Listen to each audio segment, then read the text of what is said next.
बिस्मिल्लाहिर्रहमानिर्रहीम अस्सलाम वालेकुम। मिरासी ने ऊंची आवाज में कहा, मौलवी साहब, चोरी की भैंस आपके बाड़े से निकल आई है। मौलवी साहब ने घबराकर ऊपर देखा और सख्ते के आलम में देर तक मिरासी की तरफ देखते रहे। पंचायत ने भी एक दूसरे की तरफ देखना शुरू कर दिया। लोग उठे और आहिस्ता आहिस्ता महफिल से गायब होने लगे। मिरासी पैगाम देने के बाद वापस चला गया। मौलवी साहब खफगी, खुजालत और शर्मिंदगी में डूबते चले गए। ये कफियत कुदरती थी।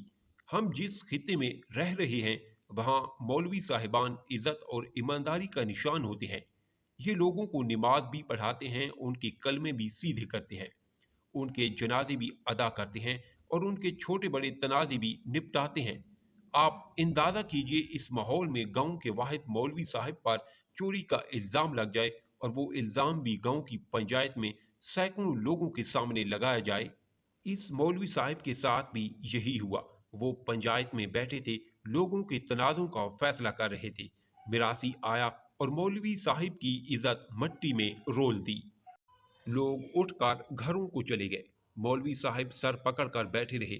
मिरासी थोड़ी देर बाद हाँफता कांपता वापस आया। मौलवी साहब के दोनों पांव पकड़े और रोते रोते कहा, मौलवी साहब, मुझे माफ कर दें। चोरी की भैंस आपके बाड़े से नहीं निकली, वो आपके हमसाए ने चोरी की थी और वहीं से बरामद हुई। मुझसे गलती हो गई। मैं अब घर घर जाकर आपकी सफाई पेश करूंगा।